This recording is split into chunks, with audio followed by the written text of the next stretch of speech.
Actually, sedap juga. What choconut from Starbucks? My sister influenced me in buying this choconut Starbucks punya drink, and also this is her tumbler, not mine, because I'm not the one who loves to like buy tumblers from Starbucks. Anyways, now let's just roll the intro.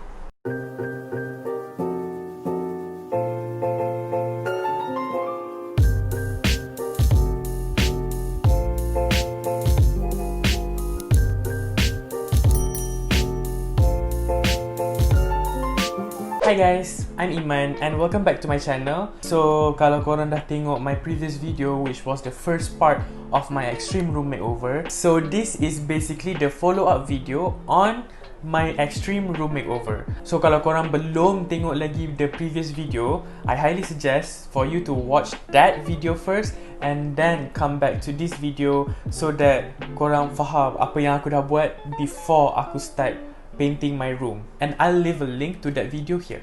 Okay, so for you guys yang dah tengok my previous video, let's just continue to the video, shall we? But before that, if korang nak ambil biskut, nak ambil snack, nak ambil coffee, nak ambil teh, nak ambil Starbucks, go ahead, because I'm pretty sure that this video is a long one.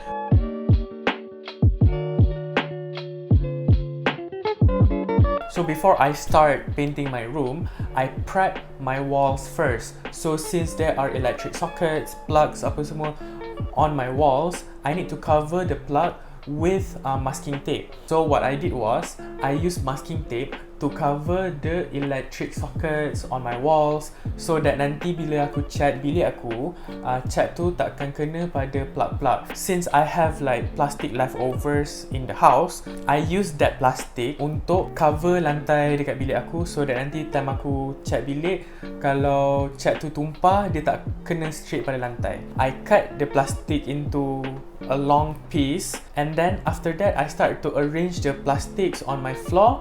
Lepas tu aku guna the same masking tape that I used to cover the plugs apa semua, and tape the plastic on the floor so that nanti plastik tu tak bergerak. After aku dah settle letak the plastics on the floor and also cover the plug apa semua, what I did after that was I use a scraper untuk scrape all the paint yang dah tertanggal from the wall. Dalam banyak-banyak proses ni lah paling mudah bagi aku, because all you're doing is korang ambil scraper, lepas tu korang scrape all over the wall. After aku dah scrape the previous paint from my wall, what I did was aku start cuci dinding bilik aku untuk menghilangkan segala kotoran-kotoran yang ada dekat dinding aku.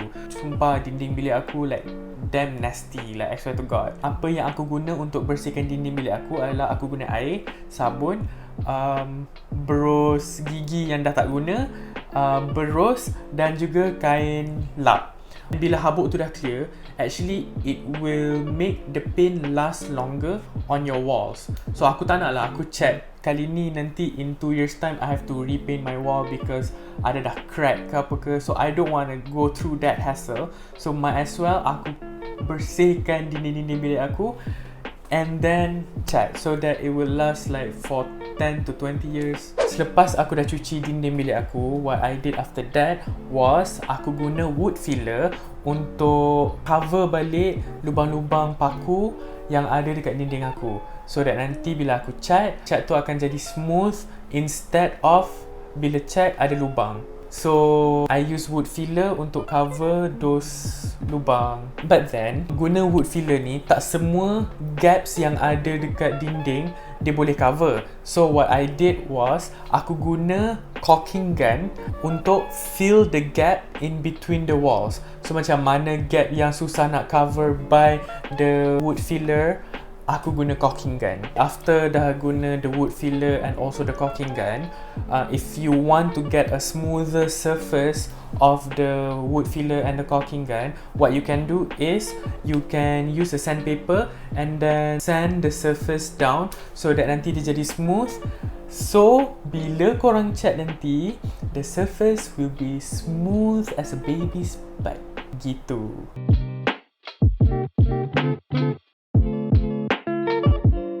my dad suggested me to cover one of the windows that I have with plywood. Kalau aku tak cover, memang tingkap tu directly ada dekat atas kepala aku time aku tidur, and it's creepy, okay? So what I did was, aku ambil plywood tu and I cut the plywood according to the measurement of the window. So using the same plywood, aku potong ikut measurement untuk lekat dekat gap yang ada in between bilik aku dengan bilik adik aku. Bilik kita orang ada gap dekat atas tu. So I use the plywood to cover the gap. Nanti bila aku cat, dia tak ada nampak buruk.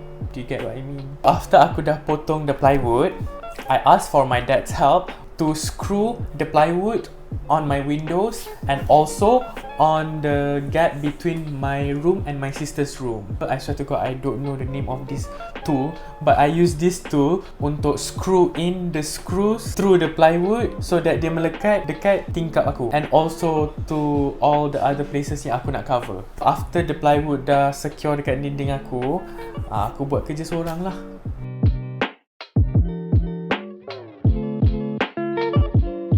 To be really honest, I don't know whether kalau nak cat concrete wall perlukan undercoat ataupun tak. Tapi when it comes to dinding kayu, kita perlu gunakan undercoat. So what I did was, I used an undercoat from Nippon Paint and roll the undercoat all over the walls. As you can see here, this is the result after doing one coat of undercoat. So after the undercoat dah dry apa semua, then only aku start untuk paint my walls with the actual color, which is white. And also, since aku ada some leftover undercoat, I decided to use the undercoat and paint my bed frame juga. So I turned my bed frame from dark chocolate brown to white. So basically, this has been probably the 6th or 7th day. I think it has been the 7th day or 8th probably, I forgot. I've been prepping my room, I've been repainting my room and everything. So this currently is the result of my room. Today I didn't do anything. Last night I've painted everything like with one layer of paint, and one layer of undercoat, if I'm not mistaken. Now let me show you guys like some of the results after painting everything. As you can see, there are some like patches that I need to do. Probably I will paint another one more coat like at this area. As you can see, my room is very messy right now. I even painted the dividers up there because I want to make my ceiling feel a little bit higher than it actually is. Supposedly it goes way up, but then back then my grandpa decided to do like a ceiling renovation, and now it's like this. So currently I'm liking how everything turns out. So we'll see how. Right now the paint has fully dried, but in order for me to, if I want to paint another coat, then I'll have to wait for I think another 6 hours. And that's about it. So here's the revelation of my extreme bedroom makeover.